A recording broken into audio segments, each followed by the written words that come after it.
A man who could buy the world sat in a diner that smelled of yesterday's coffee, watching a girl who looked like she was carrying the world on her shoulders.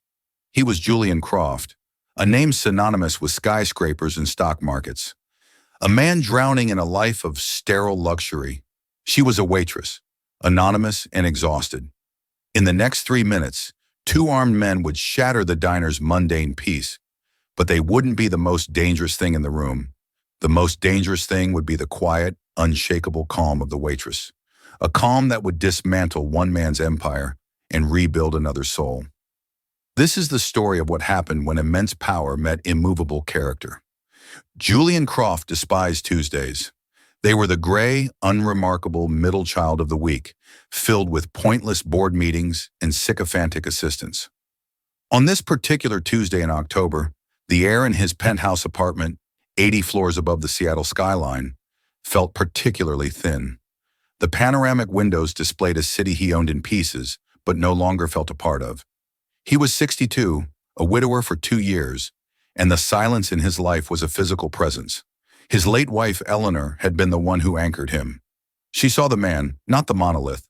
Without her, he was just the sum of his assets, a ghost in a gilded cage. "Mr. Croft," said his personal assistant, Richard Davenport, his voice as smooth and polished as the marble floors. "Your table at Aurelia is confirmed for 7:30 p.m. Chef Dubois is preparing the autumn tasting menu exclusively for you." Julian stared at the single-place setting on his colossal dining table. Another meal eaten in reverent silence, where every bite was a performance. He felt a sudden, suffocating wave of revulsion. "Cancel it, Richard," Julian said, his voice raspy. "Sir, is there a problem with the reservation?" "The problem is with me," Julian muttered. "I'm going for a walk." He changed out of his bespoke suit and into a simple pair of dark trousers, a cashmere sweater, and an old unassuming peacoat Eleanor had bought him years ago. He took the private elevator down to the garage, bypassed the waiting Bentley and its driver, and slipped out a side exit onto the street. The evening air was crisp, carrying the scent of rain and exhaust. Julian walked for 20 minutes, letting the city's anonymous bustle wash over him. He passed Michelin-starred restaurants and exclusive clubs, places where his name would part the velvet ropes. He ignored them all. Then he saw it. Tucked between a laundromat and a pawn shop on Orchid Street was the Starlight Diner. Its neon sign flickered, with the R in Starlight threatening to give up entirely. It was a relic, a place out of time. Through the large front window, he saw worn vinyl booths, a long Formica countertop, and the warm yellow glow of nostalgia. On a whim, he pushed the door open. A small bell chimed. The place smelled of fried onions, old coffee, and a faint hint of bleach. It was the most real thing he'd experienced all day. He slid into a booth by the window. A young woman approached, a coffee pot in one hand and a notepad in the other. She looked to be in her mid-20s, with tired but kind eyes and blonde hair pulled back in a simple, practical ponytail. Her name tag read Clara. "Evening. Coffee?" she asked, her voice soft but clear. It wasn't the professionally saccharine tone of the staff at his clubs. It was just a question. "Please," Julian said. She poured the dark liquid into a thick ceramic mug. It was bitter and probably burnt, but it was hot and honest. "Know what you want, or you need a minute?" "Just a cheeseburger and fries, please," he said. The order felt foreign on his tongue. "You got it." She scribbled it down and walked away, her movements efficient and devoid of wasted energy. Julian watched her. Her name was Clara Evans. She was 26 years old and worked a double shift 4 days a week to make ends meet. He didn't know this yet, but he saw the exhaustion etched into the fine lines around her eyes.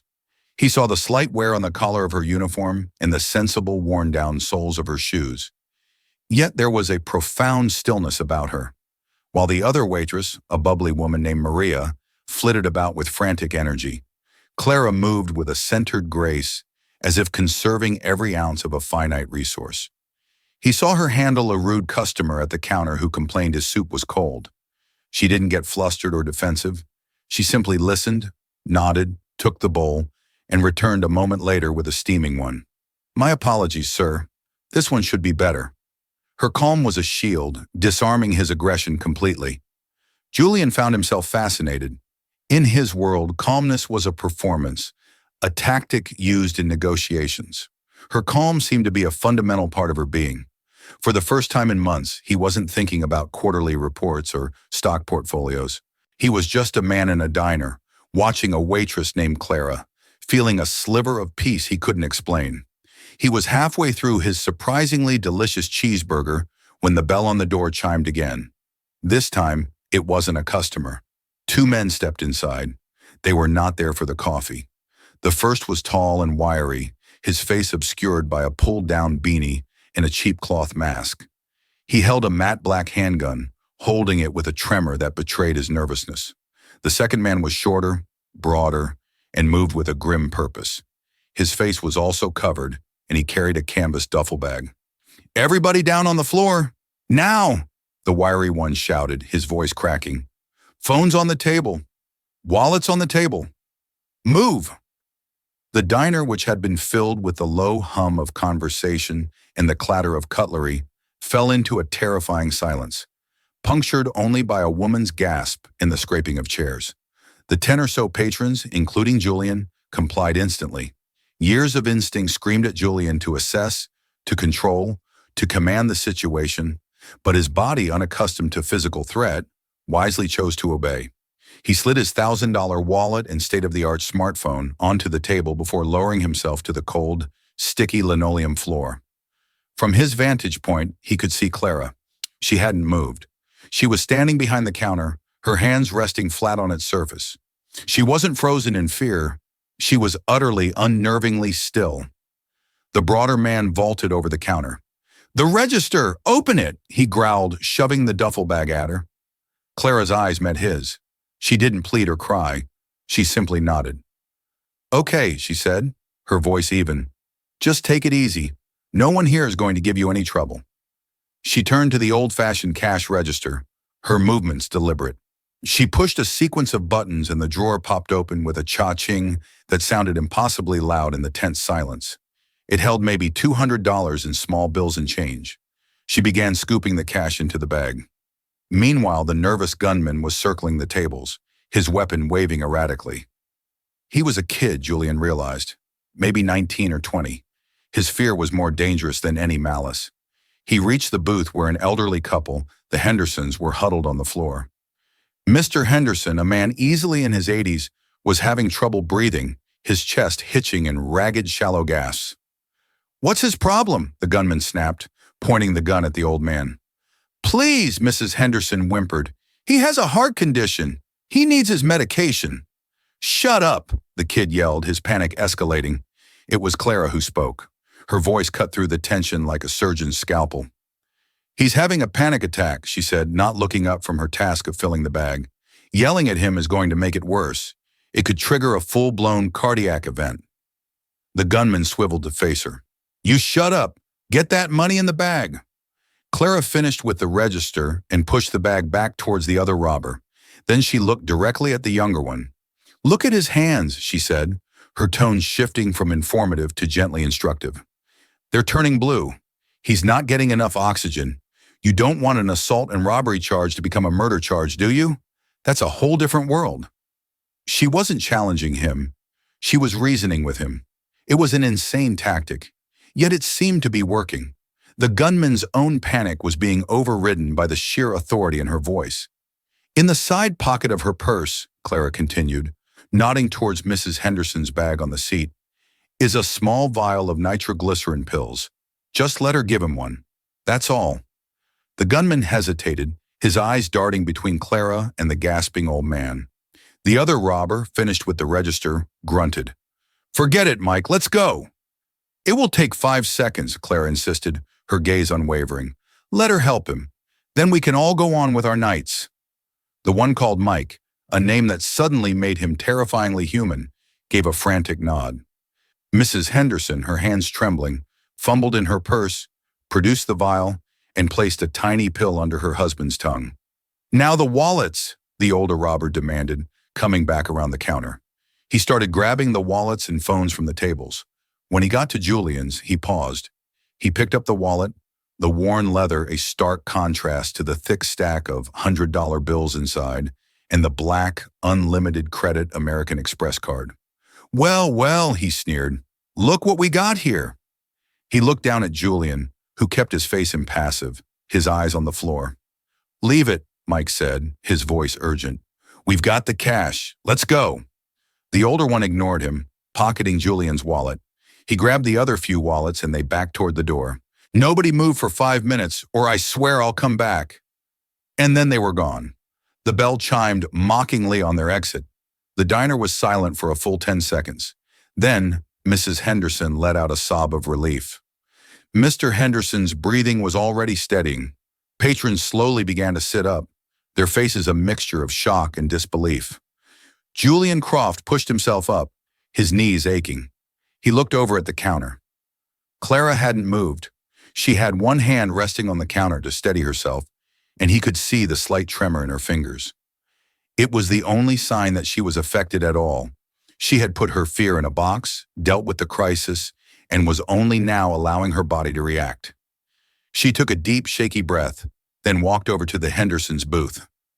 Are you okay, Mr. Henderson? Is the pill helping? Yes, dear, the old man rasped. Thank you. You were so brave. Clara just gave a small, tired smile. I'm glad you're okay. Julian Croft, a man who had faced down corporate raiders and hostile takeovers, a man who could financially ruin nations with a single phone call, had never witnessed anything like it. It wasn't bravery in the face of danger. It was something deeper.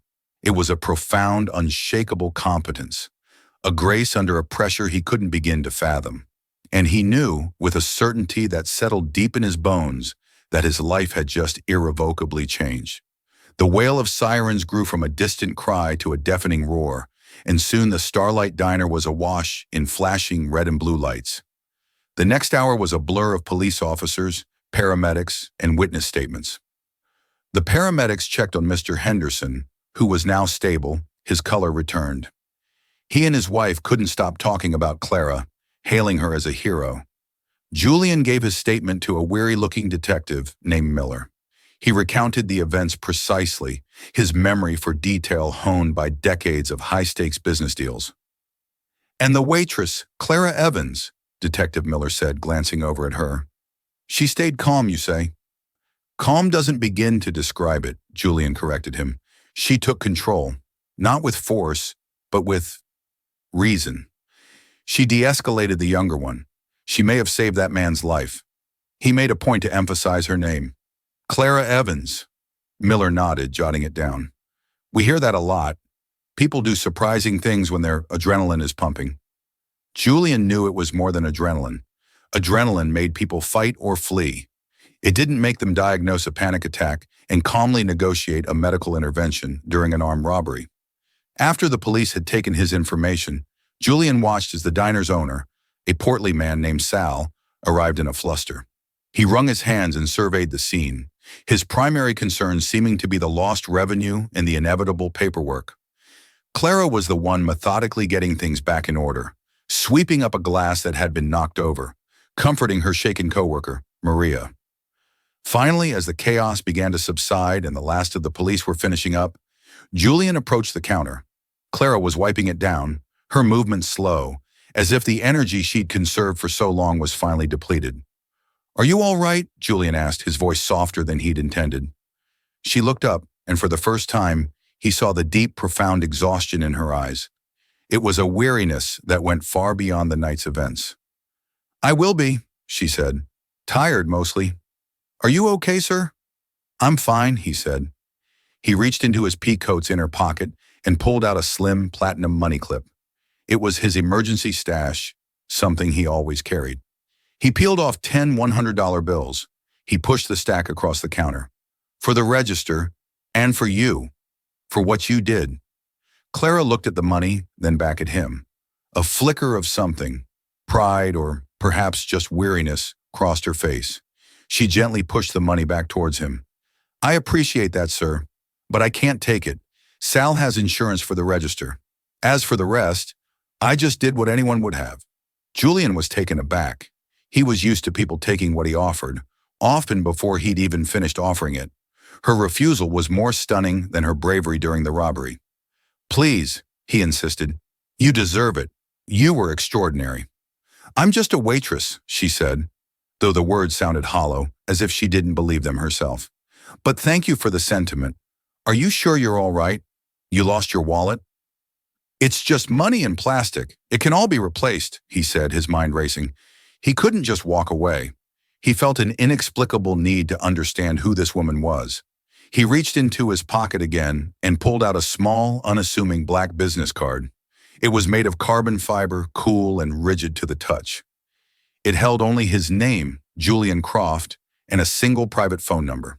No title, no company. It was a card he gave to fewer than 5 people a year. If there is anything you need, he said, placing it on the counter, anything at all, or if you just need to talk to someone about tonight, please call this number. Clara picked up the card, her brow furrowing slightly as she read the name. It didn't seem to register. To her, he was just a well-dressed old man who'd been in the wrong place at the wrong time. Thank you, Mr. Croft. She slipped it into the pocket of her apron without a second glance. Julian nodded, feeling an odd sense of disappointment and relief. He turned and walked out of the diner, the bell chiming his departure. As his hired car, summoned discreetly by a text from a backup phone, sped silently through the city streets back toward his sterile penthouse, Julian couldn't get the image of Clara out of his head. Her calm, her refusal of his money, her quiet dignity. He arrived home and went straight to his office. He poured himself a glass of outrageously expensive scotch, the amber liquid doing nothing to soothe the disquiet in his soul.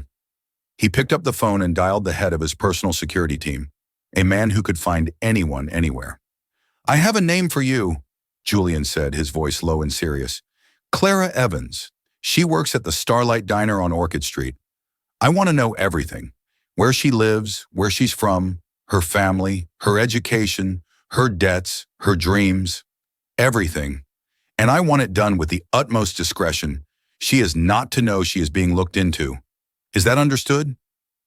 Perfectly, Mr. Croft, the voice on the other end replied. Julian hung up the phone and stared out at the glittering, indifferent city. He didn't know what he was going to do with the information. He only knew that for the first time since Eleanor died, he felt a sense of purpose. He had stumbled upon something rare and genuine in the plastic world he inhabited, and he would not let it simply fade back into the background noise of his life. The waitress had no idea, but the billionaire had just made her his business. 24 hours later, a sleek, encrypted file landed in Julian Croft's private inbox. The subject line was simply, CE dossier. Richard Davenport stood silently by Julian's desk as he opened it. Richard, ever the pragmatist, had been quietly horrified to learn of Julian's close call in a greasy spoon diner. His immediate solution had been to triple Julian's security detail. Julian's solution had been to become obsessed with the waitress. Sir, if I may, Richard began, his voice laced with caution. Is it wise to become this involved? She could be anyone. It's a classic setup, a damsel in distress, a wealthy benefactor. She refused $1,000, Richard. Julian cut him off, not looking up from the screen. Gold diggers don't do that. They see the hook and they bite. She swam away. He clicked open the file. The first page was a summary. Name, Clara Elizabeth Evans, age 26. Address, apartment 3B, 185th Street, a low-income housing unit in the city's far less glamorous Rainier Valley. Employment, Starlight Diner, 60 hours a week, previously a part-time caregiver at a nursing home. Financials, approximately $78,000 in student loan debt, $42,000 in medical debt. Credit score, 480. Savings account balance, $217.45 hours. Julian's breath caught. The numbers painted a picture of a life lived on the edge of a financial cliff. He scrolled down. Education, enrolled in the University of Washington nursing program from 2017-2021, maintained a 3.9 GPA, dropped out 1 semester shy of graduation. 1 semester, Julian murmured. Why would she drop out when she was so close? The answer was on the next page, under the heading, Family. Parents, deceased. Next of kin. Liam Evans, brother, age 18. And then, the piece that made Julian's world tilt on its axis. Liam Evans, medical status, diagnosed at age 16 with cerebral myopathy syndrome, CMS, a rare degenerative neuromuscular disorder. The condition requires constant specialized care and experimental treatments not fully covered by insurance. Prognosis is poor without a specific gene therapy trial. Cost of the trial and associated care, estimated at $250,000. The report included a photo of Clara and a younger boy with the same kind eyes, sitting on a hospital bed. He was thin and pale, but he was smiling. The timeline was brutally clear. Liam's diagnosis had coincided almost perfectly with Clara's withdrawal from nursing school. She hadn't dropped out. She had sacrificed her future to keep her brother alive. The dossier went on. It detailed the endless appeals to insurance companies, all denied. The applications for medical grants, all rejected. The second and third jobs she had taken. The small apartment was her childhood home, the only asset her parents had left, and there was a lien against it from the hospital. Julian leaned back, the leather of his chair groaning in the silent room. The calmness she had displayed during the robbery was suddenly cast in a new, brilliant light. It wasn't just an admirable personality trait. It was a skill, honed in the sterile, terrifying corridors of hospitals, in late-night vigils by a bedside, in conversations with doctors who offered no easy answers. She lived in a state of perpetual crisis, and she had learned not just to survive it, but to master her own fear within it. She hadn't been a calm waitress. She had been a nurse, a warrior using the only tools she had. "My God," he whispered. Richard, reading Julian's expression, stepped closer. "Sir? What is it?" Julian turned the monitor towards him. Richard's polished veneer cracked as he scanned the information. His business-oriented mind immediately saw the situation for what it was: a tragedy of circumstance, a logistical and financial nightmare. "It's unfortunate," Richard said, his tone carefully neutral. "Unfortunate?" Julian echoed, his voice dangerously low. "Richard, this woman is drowning. She's holding her brother's head above water with one hand and fending off sharks with the other. And she's doing it with more grace than anyone I've ever met.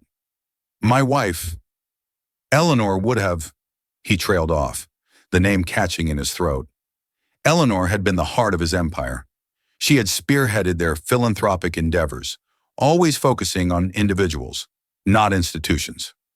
She used to say, "Don't just write a check to a hospital, Julian. Find the one nurse everyone says is an angel and pay off her mortgage. That's how you change the world." In that moment, Julian saw Clara through Eleanor's eyes. "What are you planning to do, sir?" Richard asked, already anticipating the answer. "A direct donation would be the most efficient course of action. We can set up an anonymous trust." "No," Julian said immediately. "That's not right. Not for her." He thought of her pushing the $1,000 back at him. Her pride, her self-reliance, was as much a part of her as her compassion. Simply giving her the money would feel like a transaction. It would turn her hardship into a commodity and him into a mere buyer of good feelings. It would cheapen what he had witnessed. It had to be something more. He had to empower her, not save her. He had to give her a platform, not a handout. A plan began to form in his mind, audacious and complex, a plan that would require the full weight of his media and financial empire. It was a plan Eleanor would have loved. "Richard," Julian said, a spark in his eye that had been absent for 2 years, "get me the head of our PR division, and get the Foundation's board of directors on standby for a meeting tomorrow morning. We are going to launch a new initiative." "What initiative, sir?" Julian swiveled his chair to face the city skyline, a genuine smile touching his lips for the first time in a long time. "We're going to find this city's greatest unsung hero," he declared, "and we're going to give them a prize that will change their life. And I have a very strong feeling I know exactly who that hero is." Julian Croft did not move mountains. He paid the right people to engineer the tectonic plates to shift on their own. Within 2 days, his plan was in motion, a silent, powerful machine whirring to life beneath the city's notice. The first step was the creation of the Eleanor Croft Compassion Fund, a new branch of his existing foundation. Its stated mission was to identify and reward individuals in the Seattle area who demonstrated extraordinary grace and courage in their everyday lives. Its inaugural act was the announcement of the Seattle Heart Award, a prize of $300,000 to be given to a nominated citizen. The sum was deliberately chosen, enough to clear Clara's debts and fund Liam's treatment, with a cushion left over. The announcement was a carefully orchestrated press release, seeded to major news outlets. It was heartwarming, but in a city of millions, it was just another piece of positive news, destined to be forgotten by the next news cycle. It was the soil, not the seed. The seed was far more subtle. Julian's PR team, led by a shark of a woman named Evelyn Reed, acquired the security footage from the Starlight Diner. Sal, the owner, was more than happy to provide it in exchange for a quiet, generous security upgrade for his establishment. The footage was grainy, black and white, and silent. Evelyn's team edited the video. They cut out the most terrifying moments, the gun waving in patrons' faces, the cash being stuffed into the bag. Instead, they created a 45-second clip that focused entirely on Clara. It started with her standing still, hands on the counter. It showed her calm interaction with the robber. It then cut to a different camera angle, showing her gesturing towards the Hendersons. It showed her leaning over the counter, her expression one of focused concern, not fear. The final shot was of her walking over to the elderly couple's booth after the robbers had left. The clip was powerful because of what it didn't show. It created a narrative of pure, unadulterated heroism. They didn't release this video to a major network. That would be too obvious. Instead, they leaked it to a popular local news blog called Metro Spotlight, run by a young, hungry journalist named Ben Carter. The anonymous tip suggested he look into the quiet heroism of a waitress during a recent, unreported robbery. Ben Carter saw gold. He embedded the silent video in an article with a headline designed for maximum click-throughs. Watch, Angel of Starlight, Diner Stares Down, Gunman to Save Elderly Man's Life. The story went live at 6 a.m. on Friday. By 9 a.m., it had 10,000 shares. By noon, it had 100,000. By evening, it was trending nationally on Twitter with the hashtag Angel of Starlight. People were captivated by the silent, grainy footage of the anonymous blonde waitress. Her stillness was a magnet in a world of chaotic content. Without sound, viewers projected their own narratives onto her. She was a fearless guardian, a symbol of grace under pressure. Memes were created. Tributes were written. Everyone wanted to know who she was. Clara knew nothing of this. Her phone was a cheap pay-as-you-go model that she barely used. She didn't have a Twitter account or a laptop. Her world consisted of the diner, the bus, and the hospital. She was finishing a grueling 12-hour shift when her coworker, Maria, came running into the back room, her face glued to her phone. "Clara! Oh my God, Clara, you have to see this!" Maria shoved the phone in her face. Clara saw the video of herself. She felt a wave of nausea. The headline made her cringe. "Angel, I was just trying to keep everyone from getting hurt." "Are you kidding me?" Maria squealed. "You're a hero. Everyone is saying so. They're looking for you." As if on cue, Sal, the owner, burst in, his face red with excitement. "Clara, Channel 5 News is on the phone. They want to do an interview." Clara felt the walls closing in. This was the opposite of everything she wanted. She thrived on anonymity, on being able to move through the world without being seen, because being seen meant people might discover how fragile her life really was. Attention was a liability she couldn't afford. "No," she said, her voice firm. "Sal, please. Tell them I'm not interested." "Not interested?" he sputtered. "This is great for business. People are already starting to come in, asking who the brave waitress is." Before she could argue further, the second phase of Julian's plan unfolded. A professionally dressed woman from the Eleanor Croft Foundation walked into the diner. She made her way to the counter and publicly, in front of a diner now buzzing with patrons and whispering staff, presented a certificate. "Are you Clara Evans?" the woman asked. Clara numbly nodded. "On behalf of the Eleanor Croft Compassion Fund, I'd like to inform you that you have been officially nominated for the Seattle Heart Award," the woman announced in a clear, projected voice. "Your bravery and compassion have been an inspiration to the entire city." The diner erupted in applause. Maria hugged her. Sal beamed like a proud father. And Clara felt a cold dread mixed with a flicker of impossible hope. The prize money, $300,000. It was a number so large, so mythical, it felt like a prank. It was the answer to every prayer she had ever whispered in the dark of her brother's hospital room. But it came at a cost. Her life, her story, her carefully guarded privacy were about to become public property. That night, she went to the hospital to sit with Liam. He was asleep, his breathing shallow, the machines around him beeping a steady, fragile rhythm. She held his hand and watched the news on the small television mounted on the wall. And then she saw it, the grainy footage of her in the diner. The news anchor was talking about the Angel of Starlight, the mystery waitress nominated for the new prestigious Seattle Heart Award. They showed a picture of Julian Croft and his late wife, Eleanor, describing the foundation's mission. Clara stared at the billionaire's face on the screen. The name, Julian Croft, suddenly clicked.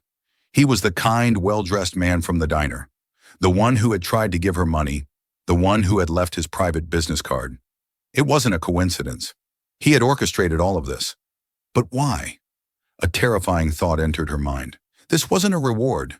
It was a test, a game played by a bored billionaire who had stumbled upon a new toy. What if he found out about her debt? What if he saw her not as a hero, but as a desperate woman on the verge of collapse? The entire elaborate public spectacle felt like a beautiful, terrifying trap. And with her brother's life hanging in the balance, it was a trap she had no choice but to walk into. The viral story had an unintended consequence.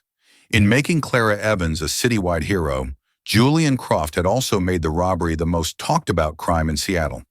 The police, under public pressure to solve the case of the Angel's robbery, poured resources into the investigation. Detective Miller's team enhanced the grainy security footage, frame by painful frame, and they got a hit. The younger robber, the one Clara had reasoned with, the one called Mike, had glanced directly at a secondary camera near the kitchen entrance for a split second. The angle, combined with new enhancement software, provided a clear enough image of his eyes and the bridge of his nose above his mask. It wasn't enough for a facial recognition match, but it was enough to cross-reference with a database of known associates in the area.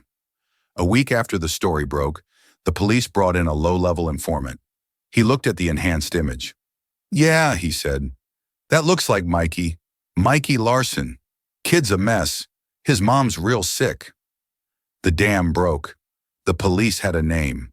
They tracked Mikey Larson, age 20, to a dilapidated apartment building just a few miles from the hospital where Liam Evans was being treated. They arrested him without incident. He was sitting on a couch, staring at a stack of unpaid medical bills for his mother, who was in the advanced stages of pancreatic cancer. The stolen money was gone, already paid to a clinic for a round of palliative care. The gun was a convincing but fake replica. The arrest made the news. Clara saw his mugshot on a TV in the diner's break room. Her blood ran cold. She recognized him, but not just from the robbery. Her mind flashed back to a month before, to a long, grueling night at St. Jude's Mercy General. She had been in the oncology wing's family waiting room, unable to sleep, clutching a cup of bad coffee. A young man had been sitting across from her, his head in his hands, his shoulders shaking with silent sobs. She'd seen the raw, naked grief on his face, a mirror of the despair she so often felt herself. Feeling a pang of empathy, she had walked over. "Are you okay?" she'd asked softly. He'd looked up, his eyes red and raw. "My mom," he choked out. "They said there's nothing more they can do." They had sat in silence for a few minutes, two strangers bound by the shared, sterile misery of the hospital. She had told him not to give up hope, to look into clinical trials, to fight. It was the same speech she gave herself every day. She never learned his name. She never saw him again. Until now. The robber, the terrified kid who had pointed a gun at her, was the same devastated boy from the hospital. His name was Michael Larson. The revelation hit Clara like a physical blow. Her righteous anger, her fear, it all dissolved into a muddy, complex sea of pity. He wasn't a monster. He was just like her, desperate. He was a son trying to save his mother, just as she was a sister trying to save her brother. He had chosen a dark and unforgivable path, but the source of his desperation was something she understood with every fiber of her being. This knowledge became a heavy secret.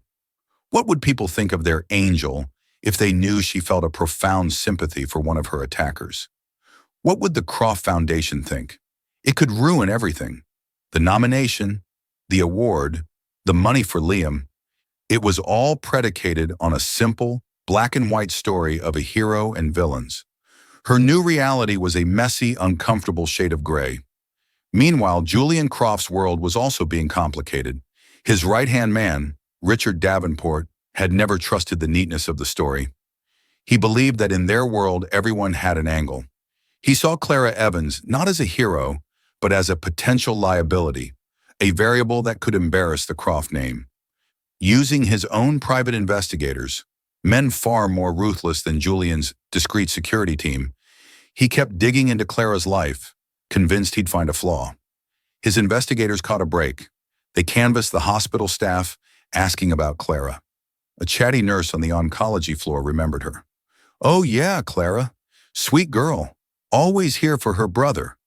I remember seeing her talking to another young man one night, one of the cancer patient's sons. They seemed quite close, sharing a moment." The nurse then saw Mike Larson's mugshot in the paper. "My God," she said to the investigator. "That's him. That's the boy she was talking to." The information was a bombshell. Richard took it directly to Julian's office, his face a mask of triumphant vindication. "I told you something was wrong with this, sir," Richard said, placing a thin file on Julian's desk. "It's too perfect." Julian looked up from his paperwork. "What are you talking about, Richard?" "Clara Evans, our unsung hero. It turns out she has a pre-existing relationship with one of the robbers, Michael Larson." He let the words hang in the air. They were seen together, having an intimate conversation at the hospital weeks before the robbery. It's possible she was the inside man. She knew the diner's layout, the cash flow, the best time to hit. She plays the hero. You give her a tax-free $250,000, and she splits it with her accomplice. It's brilliant in a sick way. Julian stared at Richard. The accusation was ugly, a stain on the pure, genuine thing he thought he had discovered. His first instinct was to reject it outright. His gut, his intuition that had served him so well in business, told him that Clara was not capable of such a deceit. But Richard's evidence, circumstantial as it was, planted a seed of doubt. The world he lived in was full of such betrayals. Had he been naive? Had his loneliness and his grief for Eleanor made him a target? He looked at the picture of Clara on his desk, a candid shot taken by one of his investigators. She was sitting by Liam's bed, reading to him, her expression one of infinite tenderness. Then he looked at the file Richard had presented, the cold, hard facts that suggested a conspiracy. The city saw her as an angel. His own trusted advisor saw her as a criminal. And Julian Croft, the man who was about to hand her a fortune and change her life forever, was caught in the middle. He had to know the truth, and there was only one way to get it. "Cancel my afternoon," Julian said to Richard, his voice grim. "I'm going to go talk to our hero myself." Clara was on her mandatory day off, a day she usually spent catching up on sleep and navigating the labyrinthine bureaucracy of medical billing. But today she was in a daze, the weight of her secret about Michael Larson pressing down on her. The award ceremony for the Seattle Heart Award was in 2 days. The media attention had become a low-grade fever she couldn't shake. She felt like an imposter, a fraud waiting to be exposed. A knock on her apartment door startled her. It was a firm, polite rap, not the hurried tap of a delivery person. She opened it to find Julian Croft standing in the drab hallway of her building. He was dressed impeccably in a dark suit, looking as out of place as a swan in a puddle. "Mr. Croft," she stammered, shocked. "Miss Evans, Clara," he said, his expression unreadable. "May I come in? I promise I won't take much of your time."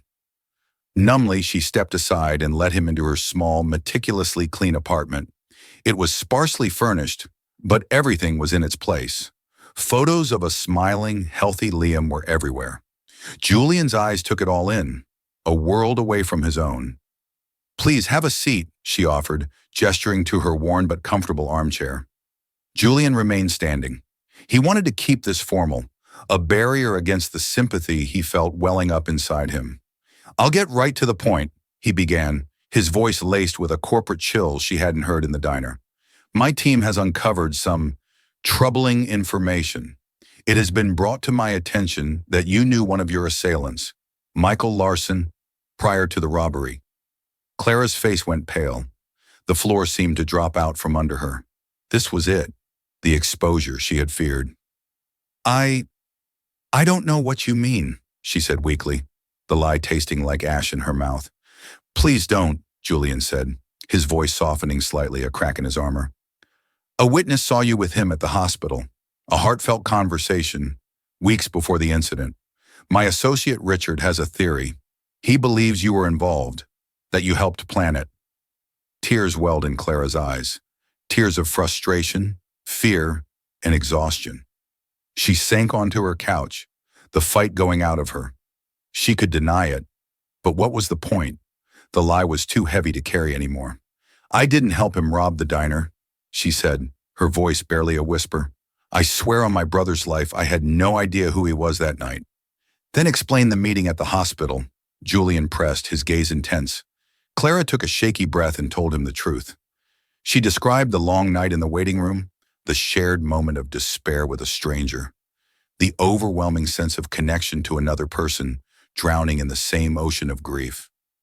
When I saw his mugshot on the news, she confessed, the tears now streaming down her face, I felt sick because I recognized him. Not as a monster, but as that scared kid from the hospital. He did a terrible, stupid thing. He terrified people. He could have hurt someone. But I understand the desperation that could lead a person to that point. When you watch someone you love dying, and you know that money is the only thing that can save them, it breaks you. It makes you consider things you never thought you would. She looked up at Julian, her eyes pleading for him to understand. I've been so scared that if anyone found out I felt sorry for him, they would take all of this away. The award, Liam's chance. I know I should hate him, but I don't. I just feel sad. Julian stood in the middle of her small living room, the silence stretching between them. He had come here as an inquisitor, a CEO vetting a risky investment, but he was leaving as something else entirely. Richard's theory was logical, corporate, and clean. It was a theory born of a world where everyone had an angle. Clara's truth was the opposite.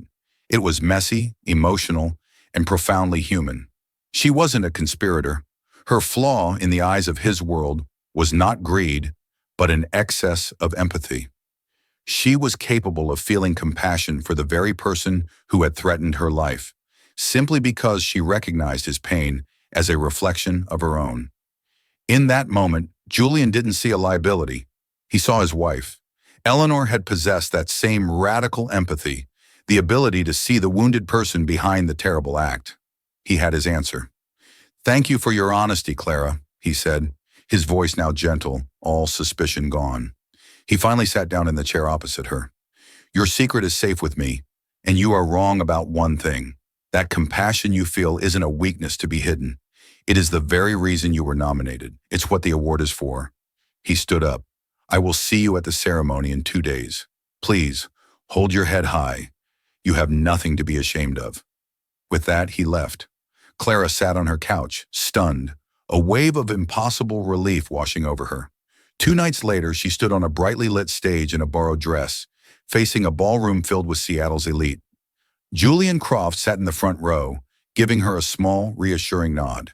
She was announced as the winner of the Seattle Heart Award. As she accepted the oversized check for $300,000, she knew what she had to do. She walked to the podium, her heart pounding. She thanked the foundation. She thanked Julian Croft. But then she went off script. Bravery is a complicated thing, she began, her voice shaking but clear. Sometimes it's standing firm in the face of danger, but sometimes it's about having the courage to understand your enemy. She didn't mention Michael Larson by name. She didn't have to. She spoke of the crushing weight of medical debt. She spoke of the desperation that drives good people to do bad things. She spoke of the shared humanity that exists even in our darkest moments. And then she made a choice. My brother's treatment is the greatest gift I could ever receive, she said, her voice thick with emotion. But this prize is more than that. It's a chance to build something. That is why I am pledging $50,000 of this award to St. Jude's Hospital to create a new resource fund, a fund to help families of all patients, navigate the financial and emotional burdens of critical illness, to provide support so that no one else ever feels so desperate that they make a choice that ruins lives. A stunned silence fell over the ballroom, followed by a tidal wave of applause. It was thunderous, genuine. They weren't just clapping for the hero of the diner anymore. They were clapping for the woman who had shown them the true meaning of compassion. Julian Croft stood up, leading the ovation, a proud, genuine smile on his face. He hadn't just found a hero. He had found a partner in his wife's true legacy. The story of the waitress who forgave her attacker, the story of her speech, would go even more viral than the robbery itself. And it was all real. The story of Clara Evans and Julian Croft isn't just about a robbery in a diner. It's a powerful reminder that the greatest strength isn't the absence of fear, but the presence of empathy. It shows us that behind every face, every headline, there is a complex human story of struggle and sacrifice. Clara's quiet grace didn't just save a man's life that night. It saved a billionaire from his own loneliness and reminded an entire city that true wealth is measured in compassion, not dollars. Her decision to turn her prize into a lifeline for others, even for those who had wronged her, is a testament to the incredible power of the human heart to heal and to build something better from the broken pieces. If this story moved you and reminded you of the quiet heroes living among us, please take a moment to hit that like button. Share it with someone who needs to hear a story of hope and second chances. And don't forget to subscribe to our channel for more real-life stories that inspire and prove that one small act of character can, indeed, change the world. Thank you for listening.